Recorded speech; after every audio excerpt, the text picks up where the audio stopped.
ಶ್ರೀ ಗುರುಭ್ಯೋ ನಮಃ ಪರಮಗುರುಭ್ಯೋ ನಮಃ ಪೂರ್ವಗುರುಭ್ಯೋ ನಮಃ ಶ್ರೀಮದಾನಂದತೀರ್ಥಭಗವತ್ಪಾದಾಚಾರ್ಯ ಗುರುಭ್ಯೋ ನಮಃ ಶ್ರೀ ವೇದವ್ಯಾಸಾಯ ನಮಃ ಶುಕ್ಲಾಂಬರಧರಂ ವಿಷ್ಣುಂ ಶಶಿವರ್ಣಂ ಚತುರ್ಭುಜಂ ಪ್ರಸನ್ನವದನಂ ಧ್ಯಾಯೇತ್ ಸರ್ವವಿಘ್ನೋಪಶಾಂತಯೇ ಸರ್ವವಿಘ್ನಪ್ರಶಮನಂ ಸರ್ವಸಿದ್ಧಿಕರಂ ಪರಂ ಸರ್ವಜೀವಪ್ರಣೇತಾರಂ ವಂದೇ ವಿಜಯದಂ ಹರಿಂ ಲಕ್ಷ್ಮೀನಾರಾಯಣಂ ವಂದೇ ತದ್ಭಕ್ತಪ್ರವರೋ ಹಿ ಯಃ ಶ್ರೀಮದಾನಂದತೀರ್ಥಾಖ್ಯೋ ಗುರುಸ್ತಂಚ ನಮಾಮ್ಯಹಂ ವೇದೇ ರಾಮಾಯಣೇ ಚೈವ ಪುರಾಣೇ ಭಾರತೆ ತಥಾ ಆದಾವಂತೆ ಚ ಮಧ್ಯೆ ಚ ವಿಷ್ಣುಃ ಸರ್ವತ್ರ ಗೀಯತೆ ರಮಾಪತಿಂ ಪೂರ್ಣಗುಣಂ ಮುಕುಂದಂ ವ್ಯಾಸಂಚ ವಿಜ್ಞಾನ ಸಹಸ್ರಭಾನುಂ ಪೂರ್ಣಪ್ರಬೋಧಂಚ ಸುತತ್ವದೀಪಂ ಕ್ರಮಾದ್ಗುರುಂಶ್ಚ ಪ್ರಣಮಾಮಿ ಮೂರ್ಧ್ನಾ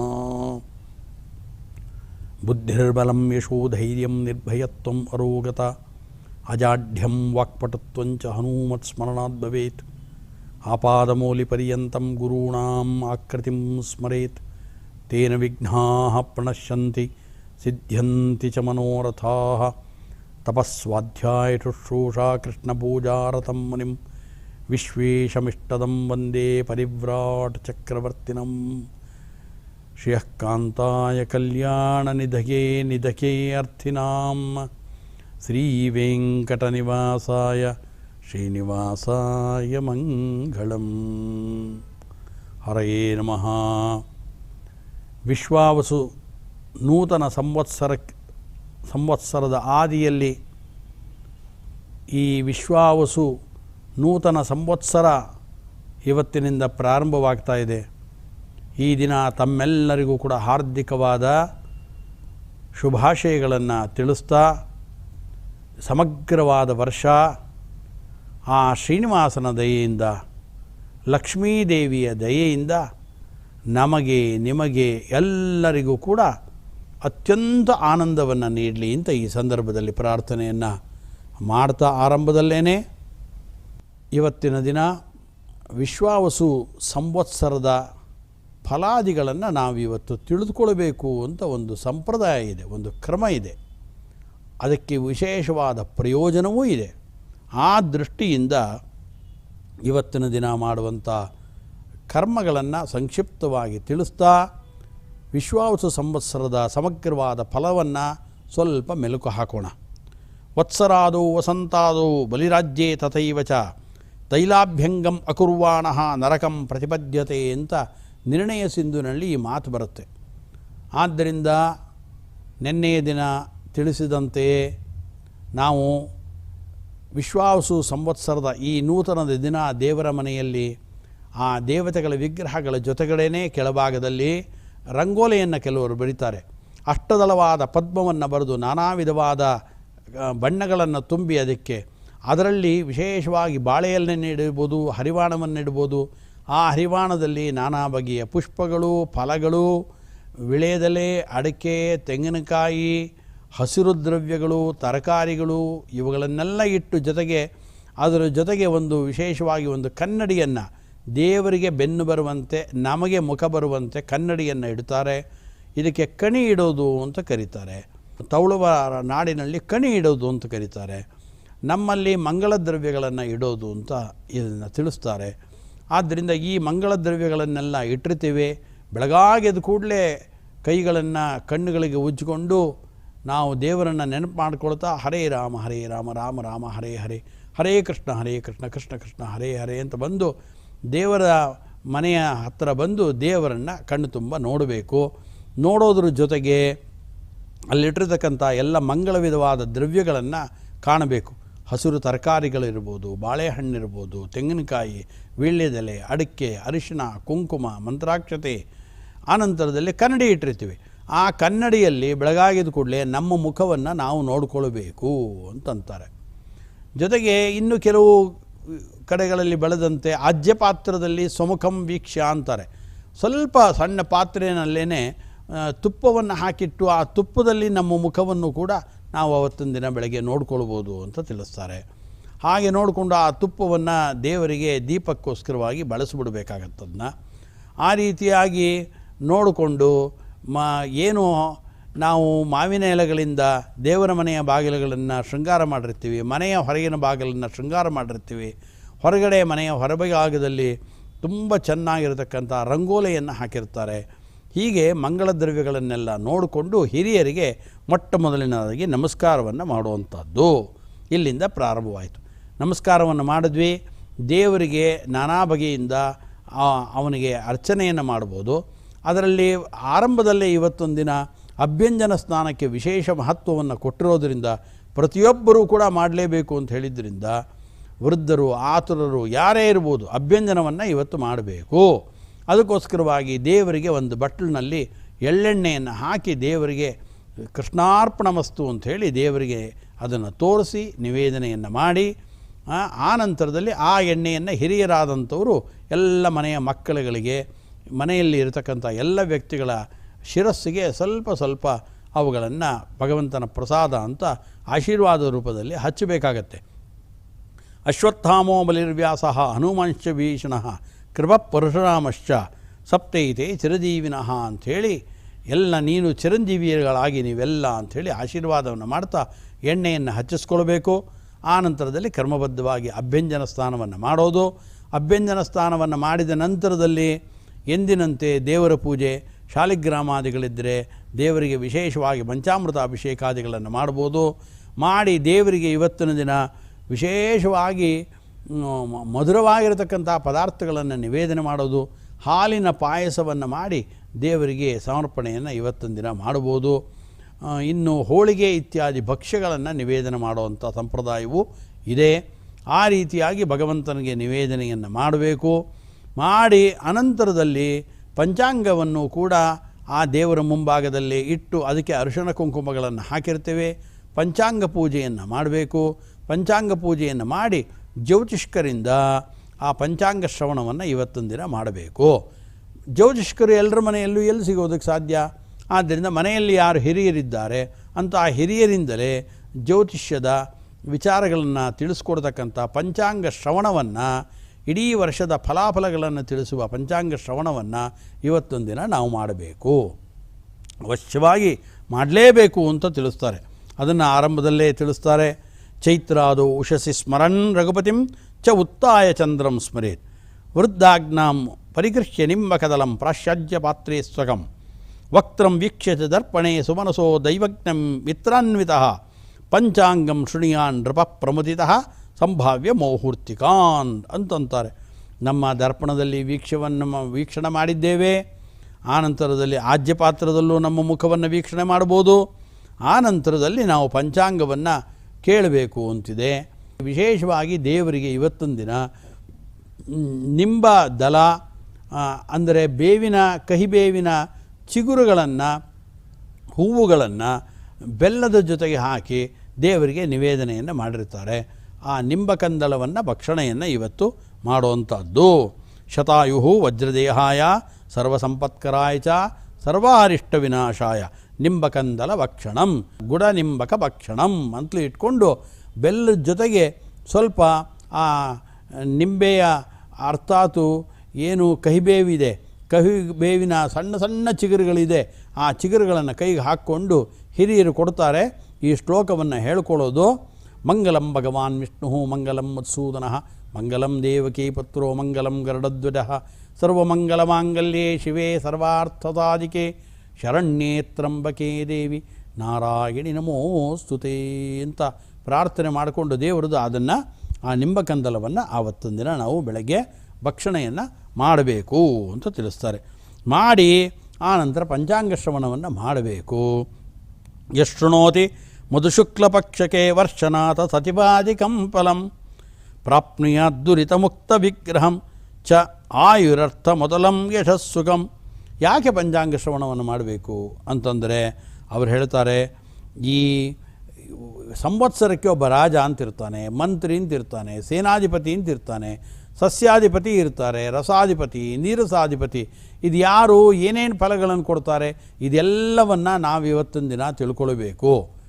ನಮ್ಮ ನಮ್ಮ ನಕ್ಷತ್ರಗಳಿಗೆ, ನಮ್ಮ ರಾಶಿಗಳಿಗೆ ಬರತಕ್ಕಂಥ ಆಯವ್ಯಯಗಳು ಇಡೀ ವರ್ಷದ್ದು ಇದೆಲ್ಲವನ್ನು ತಿಳ್ಕೊಳ್ಬೇಕು.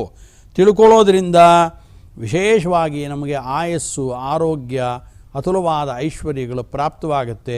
ಬರುವಂಥ ಕಷ್ಟಗಳೇನಾದರೂ ಇದ್ದರೆ ಆ ಕಷ್ಟಗಳು ಕಡಿಮೆ ಆಗುತ್ತವೆ. ಆ ದೃಷ್ಟಿಯಿಂದ ಪಂಚಾಂಗ ಪೂಜೆಯನ್ನು ಮಾಡಿ ಪಂಚಾಂಗ ಶ್ರವಣವನ್ನು ಮಾಡೋದು ಅತ್ಯಂತ ಅವಶ್ಯಕವಾದ ವಿಚಾರ. ಆನಂತರ ಹೇಳ್ತಾರೆ, ಶ್ರುತ್ವ ರಾಜಫಲಂ ಭವಂತಿ ಸುಖಿನೋ ಶ್ರುತ್ವ ಫಲಂ ಮಂತ್ರಿಣಃ ಬುದ್ಧ್ಯುತ್ಸಾಹ ಸುಕೀರ್ತಯೋ ವಡಪತೆ ಸಸ್ಯಾದಿನಾಥಸ್ಯ ಚ ಶ್ರುತ್ವ ಅರ್ಘೇಶ ಫಲಂ ರಸಾದಿ ಫಲಂ ಧಾನ್ಯಾದಿನಾಥಸ್ಯ ಚ ಶ್ರುತ್ವ ನೀರಸನಾಯಕಸ್ಯ ಚ ಫಲಂ ಚ ಐಶ್ವರ್ಯವಂತಃ ಸದಾ ಆಯುರ್ವೃದ್ಧಿಂ ಪುತ್ರಪೌತ್ರಾಭಿವೃದ್ಧಿಂ ನಿತ್ಯಾರೋಗ್ಯಂ ಸಂಪದಂಚಾನಪಾಯಂ ಅನಪಾಯಂ ಅಚ್ಛಿನ್ನಾನಾಂ ಉತ್ಸವಾನಾಂ ಅವಾಪ್ತಿಂ ಯಚ್ಚತ್ಯಂತೆ ವತ್ಸರಾದೀಶ ಮುಖ್ಯಾಃ. ಯಾಕೆ ಇದನ್ನು ಕೇಳೋದು ಅಂದರೆ, ಇವರನ್ನೆಲ್ಲ ಕೇಳಿದಾಗ ಆಯಾ ವತ್ಸರಗಳಿಗೆ ಅಧೀಶರಾಗಿರತಕ್ಕಂಥವ್ರು ಯಾರಿದ್ದಾರೆ, ಮಾಸಗಳಿಗೆ ನಿಯಾಮಕರಾದ ದೇವತೆಗಳು, ಪಕ್ಷಗಳಿಗೆ ನಿಯಾಮಕರಾದವರು, ಈ ಎಲ್ಲ ದೇವತೆಗಳು ಕೂಡ ನಮಗೆ ಇವತ್ತೊಂದು ದಿನ ನಮ್ಮನ್ನೆಲ್ಲ ನೆನಪು ಮಾಡಿಕೊಂಡು ಈ ಮನುಷ್ಯ, ಈ ವ್ಯಕ್ತಿ ತನ್ನ ಹೊಸ ವರ್ಷವನ್ನು ಆರಂಭ ಮಾಡ್ತಾ ಇದ್ದಾನೆ, ನಮ್ಮನ್ನು ಪ್ರಾರ್ಥನೆ ಮಾಡಿಕೊಂಡು ತನ್ನ ಇವತ್ತಿನಿಂದಲೇ ಹೊಸದಾಗಿ ತನ್ನ ಕೆಲಸಗಳನ್ನು ಪ್ರಾರಂಭ ಮಾಡ್ತಾ ಇದ್ದಾನೆ. ಆದ್ದರಿಂದ ಭಗವತ್ ಸ್ಮರಣೆಯನ್ನು ಮಾಡಿದ, ಎಲ್ಲ ದೇವತೆಗಳನ್ನು ಸ್ಮರಣೆ ಮಾಡಿದಂಥ ಈ ವ್ಯಕ್ತಿಗೆ ನಾವು ಅನುಗ್ರಹವನ್ನು ಮಾಡಬೇಕು ಅಂತ ತೀರ್ಮಾನವನ್ನು ಮಾಡಿ ಅವರೆಲ್ಲರೂ ಕೂಡ ನಮಗೆ ಅನುಗ್ರಹವನ್ನು ಮಾಡ್ತಾರೆ. ಆ ದೃಷ್ಟಿಯಿಂದ ನಾವು ವಿಶೇಷವಾಗಿ ಇವತ್ತು ಸಂವತ್ಸರ ಎಲ್ಲ ದೇವತೆಗಳ ಸ್ಮರಣೆಯನ್ನು ಮಾಡಬೇಕು. ತಿಥೇಶ್ಚ ಶ್ರೇಯಮಾಪ್ನೋತಿ ವಾರಾದಾಯುಷ್ಯವರ್ಧನಂ ನಕ್ಷತ್ರಾಧರತೆ ಪಾಪಂ ಯೋಗಾದ್ರಯೋಗ ನಿವಾರಣಂ ಕರ್ಣಾತ್ ಕಾರ್ಯಸಿದ್ಧಿ ಸ್ಯಾತ್ ಪಂಚಾಂಗಂ ಪಂಚಾಂಗಫಲಮುತ್ತಮಂ ಇತಿ ಇದಂ ವತ್ಸರಫಲಂ ವತ್ಸರಾಧಿತಿತೌ ಶುಭಂ ಯಶೃಣೋತಿ ನರೋ ಭಕ್ತ್ಯಾ ವತ್ಸರಂ ಸಸುಖೀ ಭವೇತ್ ಸಾಂಗೋಪಾಂಗಂ ವತ್ಸರಸ್ಯ ಬ್ರಹ್ಮಣಃ ಜನ್ಮನಃ ಫಲಂ ಯೇ ಶೃಣ್ವಂತಿ ಕೃತಫಲಂ ಭಜಂತೆ ನಾತ್ರ ಸಂಶಯಃ ಅಂತಿದೆ. ಆದ್ದರಿಂದ ಪಂಚಾಂಗ ಅಂತ ಹೆಸರೇ ಅದಕ್ಕೋಸ್ಕರ. ಪಂಚಾಂಗ ಅಂದರೆ ಪಂಚವಿಧವಾದ ಅಂಗಗಳಿಂದ ಕೂಡಿದ ಪಂಚಾಂಗ ನಮ್ಮ ಕಾಲದಲ್ಲಿ ವಿಶೇಷವಾಗಿ. ಆದ್ದರಿಂದ ಇರೋದು ಯಾವುದು ಅಂದರೆ ತಿಥಿ, ವಾರ, ನಕ್ಷತ್ರ, ಯೋಗ, ಕರ್ಣ ಅಂತಿದೆ, ಈ 5. ಆದ್ದರಿಂದ ಇವುಗಳು ಇವತ್ತೊಂದು ದಿನ ಯಾವುದಿದೆ ಅನ್ನೋದನ್ನು ವಿಶ್ವಾಸ ಸಂವತ್ಸರ, ಚೈತ್ರ ಮಾಸ, ಶುಕ್ಲಪಕ್ಷ, ಪ್ರತಿಪತ್ತಿಥಿ ಇದೆಲ್ಲವೂ ನಮಗೆ ಗೊತ್ತಾಗಿದೆ ಈಗ. ಆದ್ದರಿಂದ ಇದರ ಬಗ್ಗೆ ಆಲೋಚನೆಯನ್ನು ಮಾಡಿಕೊಳ್ಬೇಕು. ಜೊತೆಗೆ ಇದೆಲ್ಲವನ್ನು ಕೂಡ ಈಗಾಗಲೇ ಹೇಳಿದಂತೆ ಬ್ರಹ್ಮದೇವರು ಸೃಷ್ಟಿಯ ಕಾರ್ಯವನ್ನು ಪ್ರಾರಂಭ ಮಾಡಿದಂಥ ದಿನ. ಆದ್ದರಿಂದ ಕಾಲ ಯಾವ ರೀತಿಯಾಗಿ ಬಂತು ಅದನ್ನು ಕೂಡ ನಾವು ಆಲೋಚನೆಯನ್ನು ಮಾಡಿಕೊಳ್ಳಬೇಕು. ಆದ್ದರಿಂದ ನಾಭಿಕಮಲದಿಂದ ಉತ್ಪನ್ನನಾಗಿರತಕ್ಕಂಥವರು ಬ್ರಹ್ಮ. ಆ ಬ್ರಹ್ಮನಿಗೆ ಎಷ್ಟು ಕಾಲ ಇದೆ? ಬ್ರಹ್ಮದೇವರು ಈ ಸೃಷ್ಟಿಯನ್ನು ಪ್ರಾರಂಭ ಮಾಡಿದ್ದು ಅಂತ ತಿಳಿಸಿದ್ರಿಂದ ಬ್ರಹ್ಮದೇವರ ಆಯಸ್ಸು ನಮ್ಮ 1000 ಚತುರ್ಯುಗಗಳು ಕಳೆದರೆ ಬ್ರಹ್ಮದೇವರಿಗೆ ಒಂದು ದಿನ ಆಗತ್ತೆ ಅಂತ ತಿಳಿಸಿದ್ರು. ಅಂತ ಕೃತ, ತ್ರೇತ, ದ್ವಾಪರ, ಕಲಿಯುಗ ಇದು ಒಂದು ಮಹಾಯುಗ. 71 ಮಹಾಯುಗಗಳು ಕಳೆದರೆ ಒಂದು ಮನ್ವಂತರ, 14 ಮನ್ವಂತರಗಳಾದರೆ ಒಂದು ಕಲ್ಪ. ಒಂದು ಕಲ್ಪ ಅಂದರೆ ಬ್ರಹ್ಮದೇವರಿಗೆ ಒಂದು ಹಗಲು, ಅದೇ ರೀತಿಯಾಗಿ ಬ್ರಹ್ಮದೇವರಿಗೆ ಒಂದು ರಾತ್ರಿ. ಈ ರೀತಿ 360 ಕಲ್ಪಗಳು ಬ್ರಹ್ಮದೇವರ ಒಂದು ವರ್ಷ ಅಂತ ಇಷ್ಟೆಲ್ಲ ಹೇಳಿ ಈಗಾಗಲೇ ವರ್ತಮಾನ ಬ್ರಹ್ಮನ ಈ ದಿನ ಇದೆಯಲ್ಲ, ಈ ದಿನದಲ್ಲಿ ಸ್ವಾಯಂಭುವ, ಸಾರೋಷ್ಯ, ಉತ್ತಮ, ತಾಪಸ, ರೈವತ, ಚಾಕ್ಷುಷ ಅಂತ 6 ಮನ್ವಂತರಗಳು ಕಳೆದು ಹೋಗಿವೆ. ಈಗ ಬಂದಿರುವಂಥದ್ದು ವೈವಸ್ವತ ಮನ್ವಂತರ, ಅದು 7ನೇ ಮನ್ವಂತರ. ಈ ಮನ್ವಂತರದಲ್ಲಿ 71 ಮಹಾಯುಗಗಳಾಗಬೇಕು. ಅದರಲ್ಲಿ 27 ಮಹಾಯುಗಗಳು ಮುಗಿದು ಹೋಗಿದೆ. 28ನೇ ಮಹಾಯುಗ ನಡೀತಾ ಇದೆ. ಆ 28ನೇ ಮಹಾಯುಗದಲ್ಲಿ 28ನೇ ಕಲಿಯುಗದಲ್ಲಿ ನಾವಿದ್ದೇವೆ. ಆದ್ದರಿಂದ 43,20,000 ವರ್ಷಗಳಿರುತ್ತೆ ಒಟ್ಟು. ಒಂದು ಚತುರ್ಯುಗದ ಪ್ರಮಾಣ ಅಂದರೆ ಇಷ್ಟಿರುತ್ತೆ. ಇದರಲ್ಲೆಲ್ಲ ನಾವು ಇದೆಲ್ಲವನ್ನು ಕೂಡ ಇವತ್ತು ನೆನಪು ಮಾಡಿಕೊಂಡು ಇದೆಲ್ಲವನ್ನು ಕೂಡ ವಿಶೇಷವಾಗಿ ನಡೆಸ್ಕೊಡ್ತಕ್ಕಂಥವರು ಭಗವಂತ. ಆದ್ದರಿಂದ ಅವನಿಗೆ ವಿಶೇಷವಾದ ವಂದನೆಗಳನ್ನು ಸಲ್ಲಿಸಬೇಕು. ಸಲ್ಲಿಸಿ ಈಗಾಗಲೇ ವಿಶ್ವಾವಸು ಸಂವತ್ಸರ ಇದೆ. ಆ ವಿಶ್ವಾವಸು ಸಂವತ್ಸರದಲ್ಲಿ ಇದು 60 ಸಂವತ್ಸರಗಳು ಒಟ್ಟು. 60 ಸಂವತ್ಸರದಲ್ಲಿ 38ನೆಯ ಸಂವತ್ಸರ ಇದು ವಿಶ್ವಾವಸು ಸಂವತ್ಸರ. ಈ ವಿಶ್ವಾವಸು ಸಂವತ್ಸರದ ಫಲ ಏನಪ್ಪ ಈ ಸರಿ ವಿಶೇಷವಾಗಿ ಹೇಳ್ತಾ ಇದ್ದಾರೆ. ಈ ಸಂವತ್ಸರದಲ್ಲಿ ಮಳೆ ಹಾಗೂ ನೀರಿನ ಕೊರತೆ, ರೋಗದ ಭೀತಿ ಇದೆ, ರಾಜನಿಗೆ ಸಂಪತ್ತಿನ ಸೋರಿಕೆ ಆಗತ್ತೆ ಅಂತ ಇದು ಪ್ರಧಾನವಾಗಿ ವಿಶ್ವಾವಸು ಸಂವತ್ಸರದ ಫಲ ಅಂತ ತಿಳಿಸ್ತಾ ಇದ್ದಾರೆ. ಆದ್ದರಿಂದ ಒಂದೊಂದು ಸಂವತ್ಸರದಲ್ಲೂ ಕೂಡ ಆ ಸಂವತ್ಸರದಲ್ಲಿ ರಾಜಾದಿಗಳಿರ್ತಾರೆ, ಅವರ ಫಲ ಇರುತ್ತೆ. ರಾಜ, ಮಂತ್ರಿ, ಸೇನಾಧಿಪತಿ, ಸಸ್ಯಾಧಿಪತಿ ಇವರೆಲ್ಲ ಇರ್ತಾರೆ. ಆದ್ದರಿಂದ ಈಗ ಈ ರಾಜ ಯಾರು? ಈ ವಿಶ್ವಾವಸು ಸಂವತ್ಸರದ್ದು ಚಾಂದ್ರಮಾನದ ಪ್ರಕಾರವಾಗಿ ರಾಜನಾಗಿರತಕ್ಕಂಥವನು ರವಿ. ಆನಂತರ ಮಂತ್ರಿ ಯಾರು? ಅವನೂ ಕೂಡ ರವಿನೇ. ಸೇನಾಧಿಪತಿ ರವಿ. ಪೂರ್ವ ಸಸ್ಯಾಧಿಪತಿ ಯಾರು ಅಂದರೆ ಬುಧ. ಅಪರ ಸಸ್ಯಾಧಿಪತಿ ಯಾರು? ರವಿ. ಇನ್ನು ಧಾನ್ಯಗಳಿಗೆ ಅಧಿಪತಿ ಯಾರು ಈ ಸಂವತ್ಸರದಲ್ಲಿ? ಮಂಗಳ. ಅರ್ಘಾಧಿಪತಿ ಯಾರು? ರವಿ. ಮೇಘಾಧಿಪತಿ ಯಾರು? ರವಿ. ರಸಾಧಿಪತಿ ಯಾರು? ಶುಕ್ರ. ನೀರಸಾಧಿಪತಿ ಯಾರು? ಬುಧ. ಹೀಗೆ ಇಷ್ಟು ಜನ ರಾಜ, ಮಂತ್ರಿ ಇವರುಗಳೆಲ್ಲ ಇದ್ದಾರೆ ಎಂದರು. ಇದರಲ್ಲಿ ಪ್ರಧಾನವಾಗಿ ರಾಜ ಮತ್ತು ಮಂತ್ರಿ ಇಬ್ಬರೂ ಕೂಡ ರವಿನೇ. ಆದ್ದರಿಂದ ರಾಜ ರವಿ ಆದರೆ, ಮಂತ್ರಿ ರವಿ ಆದರೆ ಏನು ಫಲ ಜಗತ್ತಿಗೆ ದೊರಕತ್ತೆ ಅದನ್ನು ತಿಳಿಸ್ತಾರೆ. ವಿಶೇಷವಾಗಿ ಫಲ ಅಂದರೆ ಧಾನ್ಯ, ಗಡ್ಡೆ, ಹಣ್ಣುಗಳು, ಇದಕ್ಕೆಲ್ಲ ಸ್ವಲ್ಪ ನಾಶದ ಕಾಲ ಬರುತ್ತೆ.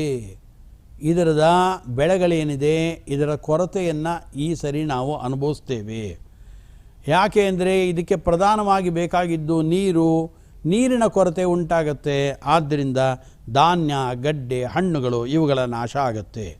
ವಿಶೇಷವಾಗಿ ಯುದ್ಧಕ್ಕೆ ಪ್ರೋತ್ಸಾಹ ದೊರಕುತ್ತೆ. ಚೋರರು, ಕಳ್ಳಕಾಕರು ಜಾಸ್ತಿ ಆಗ್ತಾರೆ. ನಾನಾ ವಿಧವಾದ ಮೂಲಕವಾಗಿ ಕಳ್ಳತನದ ಪ್ರಕ್ರಿಯೆಗಳು ಸ್ವಲ್ಪ ಜಾಸ್ತಿ ಆಗುತ್ತೆ. ಆನಂತರ ರೋಗಗಳ ಭಯ ನಮ್ಮನ್ನು ಕಾಪಾಡುತ್ತೆ. ಆದ್ದರಿಂದ ರಾಜ ರವಿ ಆದ್ದರಿಂದ ಇಂಥ ಫಲ ನಮಗೆ ದೊರಕುತ್ತೆ. ಮಂತ್ರಿ ಯಾರು ಅಂದರೆ ಅದು ಕೂಡ ರವಿನೇ. ಆದ್ದರಿಂದ ನೀರು, ಧಾನ್ಯ, ಪುಷ್ಪಗಳು ಇದರ ಕೊರತೆ, ಅದರಂತೆ ಚೋರ ಮತ್ತು ರೋಗಗಳ ಭೀತಿ ಇರುತ್ತೆ. ಹಸುವೆ ಸ್ವಲ್ಪ ಎಲ್ಲ ಕಡೆಯಲ್ಲೂ ಬಾಧಿಸೋದಕ್ಕೆ ಪ್ರಾರಂಭವಾಗುತ್ತೆ. ಆನಂತರದಲ್ಲಿ ಏನು ಅಧಿಕಾರಿಗಳಲ್ಲಿ ಪರಸ್ಪರ ವೈರ ಉಂಟಾಗುತ್ತೆ, ಅಧಿಕಾರಿಗಳಲ್ಲೇ ಪರಸ್ಪರ ಮನಸ್ತಾಪ ಉಂಟಾಗುತ್ತೆ, ರಾಜರಲ್ಲಿ ವೈರ ಉಂಟಾಗುತ್ತೆ, ದೇಶಗಳ ಮಧ್ಯದಲ್ಲಿ ಸ್ವಲ್ಪ ವೈರತ್ವ ಅನ್ನೋದು ಉಂಟಾಗೋದು ಜಾಸ್ತಿ ಆಗುತ್ತೆ. ಇನ್ನು ಸೇನಾಧಿಪತಿ ಆದಂಥವನು ಯಾರು ಅಂದರೆ ಅವನು ಕೂಡ ರವಿನೇ. ಆದ್ದರಿಂದ ರಕ್ತ ಧಾನ್ಯಗಳು, ಕೆಂಪಗಿರತಕ್ಕಂಥ ಧಾನ್ಯಗಳ ಬೆಳೆ ಇದೆಯಲ್ಲ ಅದು ಮಾತ್ರ ಜಾಸ್ತಿ ಆಗುತ್ತೆ.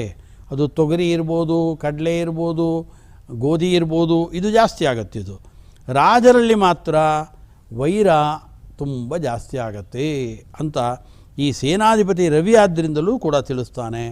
ಮಳೆಯ ಕೊರತೆ ಇದೆ ಅಂತ ಈ ಸೇನಾಧಿಪತಿ ರವಿ ಆದ್ದರಿಂದಲೂ ಕೂಡ ತಿಳ್ಕೊಳ್ಬೋದು. ಇನ್ನು ಪೂರ್ವ ಸಸ್ಯಾಧಿಪತಿ ಯಾರಪ್ಪ ಅಂದರೆ ಬುಧ. ಆದ್ದರಿಂದ ಅವನು ಪ್ರಜೆಗಳಿಗೆ ಸ್ವಲ್ಪ ದೃಷ್ಟಿಯಿಂದ ಪ್ರಜೆಗಳು ಸುಖವಾಗಿ ಸ್ವಲ್ಪ ಇರೋದಕ್ಕೆ ಸಾಧ್ಯತೆ ಇದೆ. ಇನ್ನು ಪ್ರಜೆಗಳಲ್ಲಿ ಭಯ ಮಾತ್ರ ಇಲ್ಲ, ನಿರ್ಭೀತಿಯಿಂದ ಇರ್ಬೋದು. ಇನ್ನು ಸ್ವಲ್ಪ ಮಟ್ಟಿನ ಕೆಲವು ಕಾಲದಲ್ಲಿ ಧನಧಾನ್ಯಗಳ ಸಮೃದ್ಧಿ ಉಂಟಾಗುತ್ತೆ. ಆದರೆ ದುಷ್ಟರಾಗಿರತಕ್ಕಂಥ ಅಧಿಕಾರಿಗಳು, ರಾಜರು ಇವರ ಕಿರುಕುಳ ಸ್ವಲ್ಪ ಜಾಸ್ತಿಯಾಗಿ ಸುಖದ ಕೊರತೆ ಉಂಟಾಗತ್ತೆ ಅಂತ ತಿಳಿಸ್ತಾರೆ. ಇನ್ನು ಅಪರ ಸಸ್ಯಾಧಿಪತಿ ಯಾರಪ್ಪ ಅಂದರೆ ಅವನು ರವಿನೇ. ಆದ್ದರಿಂದಲೇ ರವಿನೇ ಈ ಸಲ ಅಪರ ಸಸ್ಯಾಧಿಪತಿಯು. ಆದ್ದರಿಂದ ರಾಜರಲ್ಲಿ ಪರಸ್ಪರ ವೈರತ್ವ ಜಾಸ್ತಿ ಆಗ್ತಾ ಇದ್ದಂತೆ ಅದರ ಪ್ರಭಾವ ಪ್ರಜೆಗಳ ಮೇಲೆ ಬೀರುತ್ತೆ. ಜೊತೆಗೆ ನೀರಿನ ಕೊರತೆ ಆಗುತ್ತೆ. ಇದರಿಂದ ಮತ್ತೆ ನೀರಿನ ಕೊರತೆ, ಧಾನ್ಯಗಳ ಕೊರತೆ ಆಗುತ್ತೆ. ಸರಿಯಾದ ಧಾನ್ಯಗಳು ದೊರಕದೇ ಇರೋದರಿಂದ ರೋಗದ ಭೀತಿ ಜಾಸ್ತಿ ಆಗುತ್ತೆ. ಜ್ವರದ ಬಾಧೆ ಜಾಸ್ತಿ ಆಗುತ್ತೆ. ನಾನಾ ವಿಧವಾದ ಹೊಸ ಜ್ವರಗಳು ಬರುವ ಸಾಧ್ಯತೆ ಇದೆ. ಇನ್ನು ಜೋಳ ಮೊದಲಾದ ಧಾನ್ಯಗಳಿದೆಯಲ್ಲ ಇದರ ಕೊರತೆ ಉಂಟಾಗುತ್ತೆ. ಇನ್ನು ಧಾನ್ಯಕ್ಕೆ ಅಧಿಪತಿಯಾದವರು ಯಾರಪ್ಪ ಅಂದರೆ ಮಂಗಳ. ಧಾನ್ಯಾಧಿಪತಿ ಮಂಗಳ ಆದ್ದರಿಂದ ಸ್ವಲ್ಪ ಅನುಕೂಲತೆ ನಾವು ಕಾಣ್ಬೋದು ಕೆಲವು ಧಾನ್ಯಗಳಲ್ಲಿ. ಆದ್ದರಿಂದ ಕೆಂಪಗಿರೋ ಅಕ್ಕಿ ಇರ್ಬೋದು, ಹುರುಳಿ, ಕಡಲೆ, ಈ ಧಾನ್ಯಗಳು ಸ್ವಲ್ಪ ಅಭಿವೃದ್ಧಿ ಆಗುತ್ತೆ. ಕೆಂಪು ನೆಲದಲ್ಲಿ ಬೆಳೆಯತಕ್ಕಂಥ ಧಾನ್ಯಗಳೇನಿದೆ ಆ ಧಾನ್ಯಗಳು ಸ್ವಲ್ಪ ಸಮೃದ್ಧಿಯಾಗಿ ಈ ವರ್ಷ ನಮಗೆ ದೊರಕುತ್ತೆ. ಇನ್ನು ಅರ್ಘಾಧಿಪತಿ ಯಾರಪ್ಪ ಅಂದರೆ ರವಿ. ಆದ್ದರಿಂದ ಮತ್ತೆ ಹಿಂದಿನಂತೆಯೇ ಹಸುವೆ ಆಗ್ಬೋದು, ನಮಗೆ ರಾಜರಲ್ಲಿ ವೈರತ್ವ ಜಾಸ್ತಿ ಆಗುತ್ತೆ, ನೀರಿನ ಕೊರತೆ ಆಗುತ್ತೆ, ಧಾನ್ಯಗಳ ಕೊರತೆ. ಆದ್ದರಿಂದ ಇದ್ದಕ್ಕಿದ್ದಂತೆ ಒಮ್ಮೆ ಬೆಲೆ ಜಾಸ್ತಿ ಆಗೋಗುತ್ತೆ. ಯಾಕೆ ಆಯಿತು ಏನಾಯಿತು ಗೊತ್ತಿಲ್ಲ. ಅನೇಕ ಧಾನ್ಯಗಳ ಬೆಲೆಯನ್ನು ಏನು ಮೇಲುಮಟ್ಟಕ್ಕೆ ತೆಗೆದುಕೊಂಡು ಹೊರಟೋಗ್ತಾರೆ. ಇನ್ನು ಮೇಘಾಧಿಪತಿಯಾದಂಥವನು ರವಿ. ಆದ್ದರಿಂದ ಅನೇಕ ವಿಧವಾದ ರೋಗಗಳ ಪೀಡೆ, ಅದರಲ್ಲೂ ನಾವು ಮುಂಜಾಗ್ರತೆಯನ್ನು ವಹಿಸಬೇಕಾಗತ್ತೆ. ಇಲಿಜ್ವರ ಅಂತ ಅದರ ಇಲಿಜ್ವರಗಳನ್ನು ಹರಡುವಂಥ ಸಾಧ್ಯತೆ ಇದೆ. ಧಾನ್ಯಗಳು ಸ್ವಲ್ಪ ನಾಶವಾಗುತ್ತೆ. ಕೆಲವು ಕಡೆ ಮಾತ್ರ ಮಳೆ ಬೀಳುತ್ತೆ. ಕಳ್ಳರ ಭೀತಿ ಜಾಸ್ತಿ ಆಗುತ್ತೆ. ಆದ್ದರಿಂದ ಮೇಘಾಧಿಪತಿ ರವಿ ಆದ್ದರಿಂದ ಇಂಥ ಒಂದು ನಮಗೆ ಹಾನಿಯನ್ನು ಉಂಟು ಮಾಡ್ತಾನೆ. ಇನ್ನು ರಸಾಧಿಪತಿ ಆದಂಥವನು ಶುಕ್ರ. ಆದ್ದರಿಂದ ಇವನು ಸ್ವಲ್ಪ ಪರವಾಗಿಲ್ಲ. ಆದ್ದರಿಂದ ಉಪ್ಪು, ಕಬ್ಬು, ಎಳ್ಳು, ಕಂಚು, ಸೀಸ ಇತ್ಯಾದಿ ಏನಿದೆ ಇದೆಲ್ಲ ಸ್ವಲ್ಪ ಕಡಿಮೆ ಆಗಿಬಿಡತ್ತೆ. ರೇಷ್ಮೆ, ಕೆಲವು ವಸ್ತ್ರಗಳು ಇವುಗಳೆಲ್ಲ ಹೆಚ್ಚು ಉತ್ಪನ್ನ ಆಗೋದಕ್ಕೆ ಪ್ರಾರಂಭವಾಗುತ್ತೆ. ಇನ್ನು ನೀರಸಾಧಿಪತಿ ಆಗಿರತಕ್ಕಂಥವನು ಬುಧ.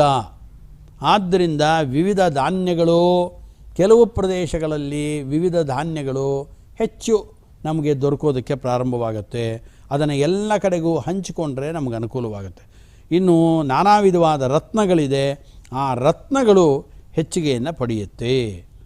ಇನ್ನು ನಮ್ಮ ವ್ಯಕ್ತಿಗತವಾಗಿ ಆಯಾ ರಾಶಿಗಳು, ಆಯಾ ನಕ್ಷತ್ರಗಳು ಅವರಿಗೆ ಹೇಗಿದೆಯಪ್ಪ ಅಂತಂದರೆ ನೋಡಿ, ಯಾರು ಮೇಷರಾಶಿಯವರಿದ್ದಾರೆ, ವೃಶ್ಚಿಕ ರಾಶಿಯವರಿದ್ದಾರೆ, ಮೇಷರಾಶಿ ಮತ್ತು ವೃಶ್ಚಿಕ ರಾಶಿಯವರಿಗೆ ಈ ವರ್ಷ ಸ್ವಲ್ಪ ಆಯದಲ್ಲಿ ಕಡಿಮೆ ಇದೆ. 2 ಆಯ ಇದ್ದರೆ 14 ವ್ಯಯ ಇದೆ.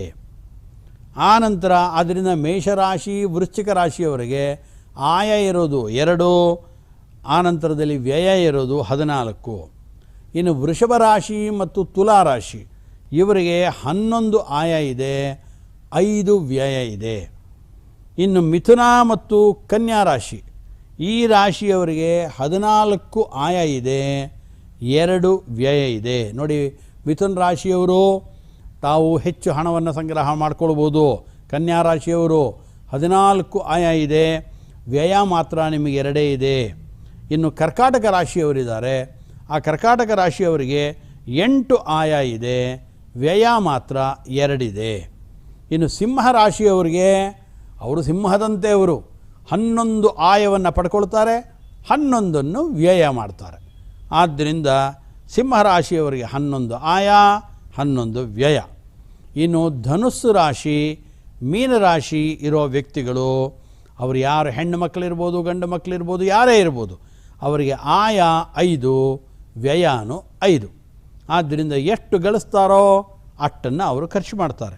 ಇನ್ನು ಮಕರ ರಾಶಿ ಮತ್ತು ಕುಂಭರಾಶಿಯವರಿದ್ದಾರೆ, ಅವರಿಗೆ 8 ಆಯ ಇದೆ, 14 ವ್ಯಯ ಇದೆ. ಆದ್ದರಿಂದ ಮಕರ ಮತ್ತು ಕುಂಭ ಈ ರಾಶಿಯವರಿಗೆ ಆಯ ಕಡಿಮೆ ಇದೆ, 8 ಇದೆ, ವ್ಯಯ ಮಾತ್ರ ಅವರಿಗೆ 14 ಇದೆ. ಆದ್ದರಿಂದ ಈ ರಾಶಿಗಳ ಆಯವ್ಯಯ ಫಲವನ್ನು ನಾವು ಈ ರೀತಿಯಾಗಿ ನೋಡ್ಕೊಳ್ತೇವೆ.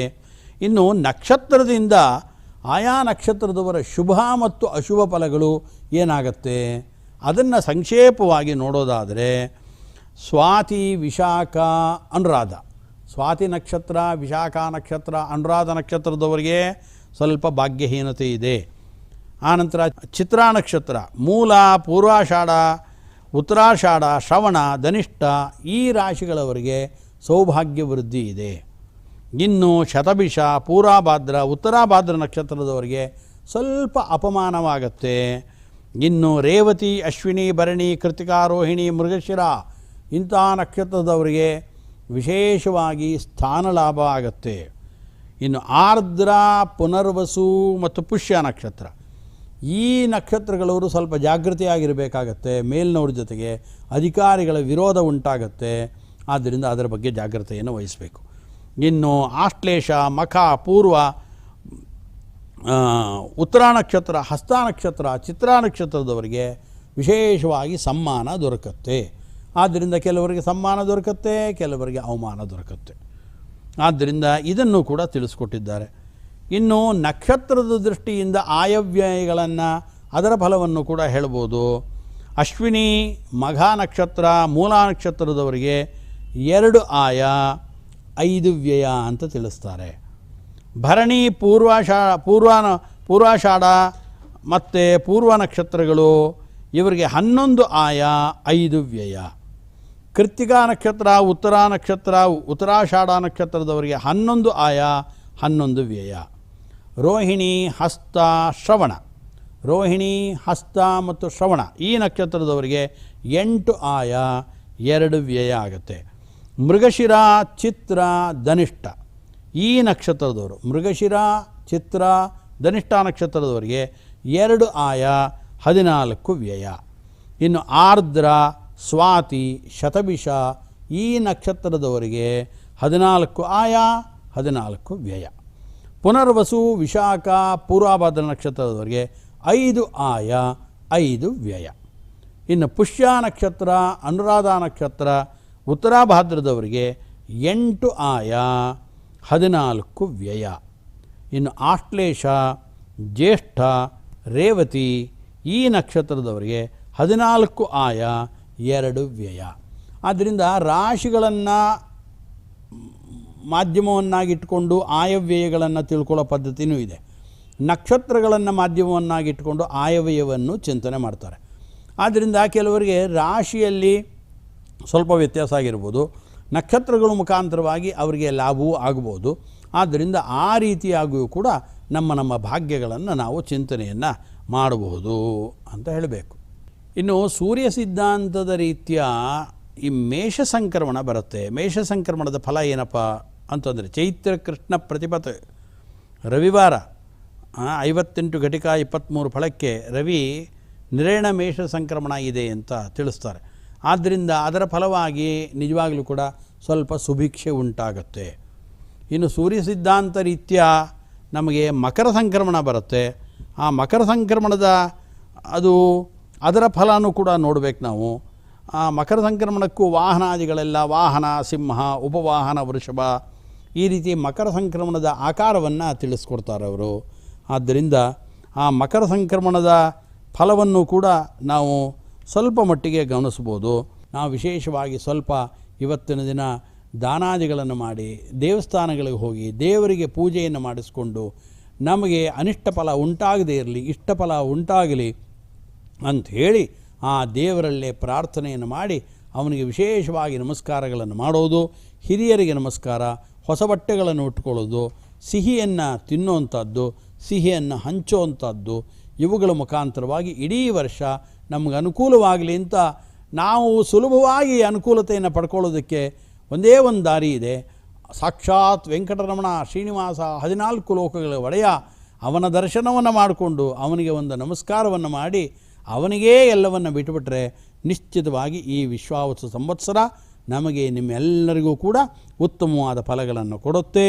ಸುಖ ಸಮೃದ್ಧಿ ಇಡೀ ದೇಶಕ್ಕೆ ಉಂಟಾಗಲಿ, ಇಡೀ ರಾಜ್ಯಕ್ಕೆ ಉಂಟಾಗಲಿ. ಸರ್ವೇ ಜನಾಃ ಸುಖಿನೋ ಭವಂತು, ಸಮಸ್ತ ಸನ್ಮಂಗಲಾನಿ ಭವಂತು. ಕಾಲೇ ವರ್ಷತು ಪರ್ಜನ್ಯಃ, ಪೃಥಿವೀ ಸಸ್ಯಶಾಲಿನಿ, ದೇಶೋಯಂ ಕ್ಷೋಭರಹಿತಃ, ಸಜ್ಜನಾ ಸಂತು ನಿರ್ಭಯಾಃ. ಹರಯೇ ನಮಃ. ಶ್ರೀಕೃಷ್ಣಾರ್ಪಣಮಸ್ತು.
Oh.